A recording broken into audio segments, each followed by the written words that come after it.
It's gotta be one of the most frustrating feelings out there. You are showing up, you're putting in the work, you're sweating day after day at the gym, but when you look in the mirror, nothing's really changing. If you've ever felt like you're just stuck, trust me, you are not alone.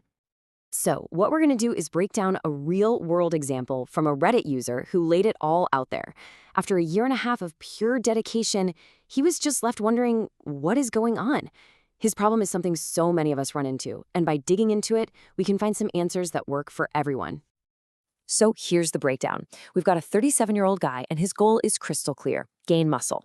And his consistency? It's incredible. He's in the gym 5 times a week, combining weightlifting with a 5K jog every single time. But after all that time, he feels like he's hit a wall, describing himself as skinny but not without fat. Okay, let's figure this out.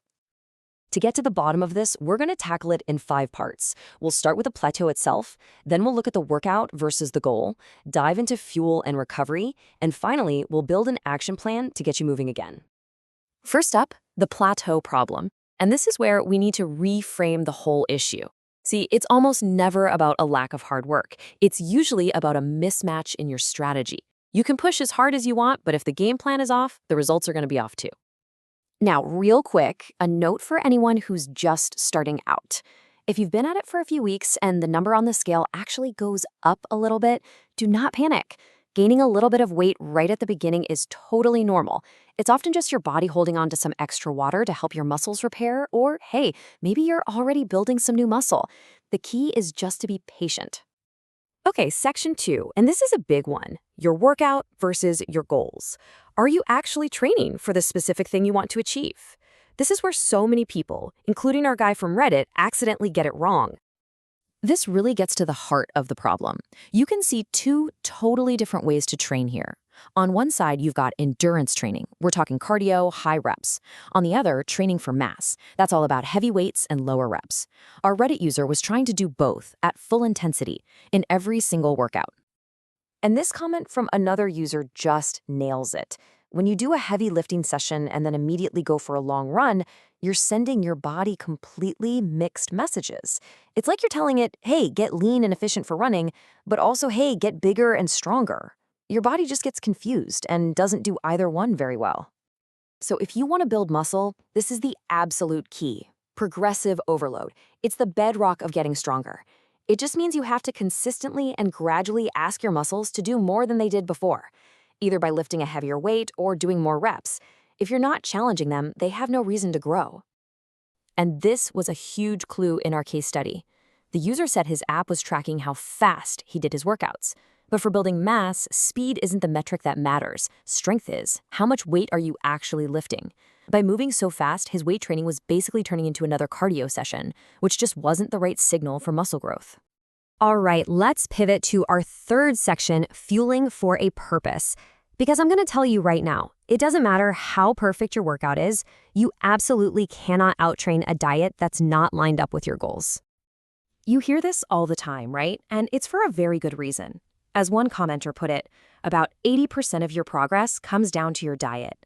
Think of it this way: the gym is just the trigger. The food you eat provides the actual raw materials to rebuild and grow.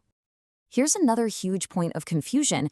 A Reddit user thought he had a good diet because, he cooked his own meals and stayed away from junk food. And that's awesome for your general health. But a muscle-building diet is a different beast. It demands a calorie surplus and way more protein to give your body the building blocks it needs. So how much protein are we actually talking about? Well, a really simple rule of thumb to follow is to shoot for about 1 gram of protein per pound of your target body weight every day. So if you want to weigh 180 pounds, that's 180 grams of protein. And trust me, that's a lot. You really have to be intentional to hit that number. And let's not forget about calories. Look, you can't build a house without bricks, right? Same idea here. You cannot build new muscle without a surplus of energy. We call this a caloric surplus. And it just means eating a little more than your body burns each day. If you only eat enough to maintain your current size, your body has nothing left over to build with. Okay, on to our fourth, and honestly, probably the most overlooked part of all of this: the power of recovery. This is a huge mindset shift. The gym isn't where you grow. The gym is where you break your muscles down. The actual growth, that happens when you rest. So think about it like this.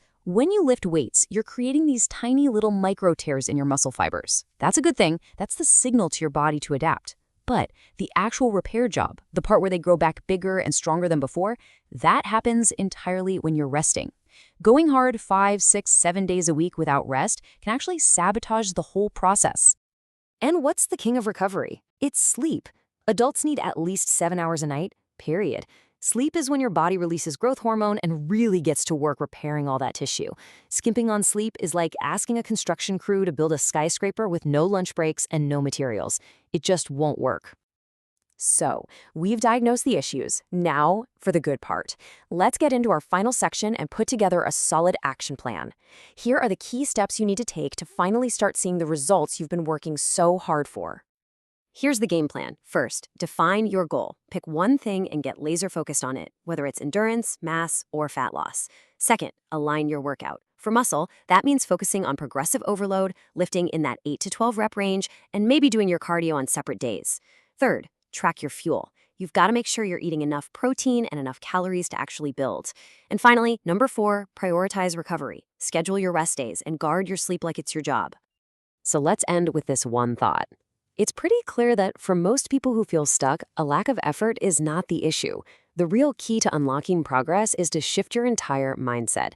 Stop asking yourself, am I working hard enough? And start asking, am I working smart enough? Because when you finally align all that hard work with the right strategy, that's when the magic really starts to happen.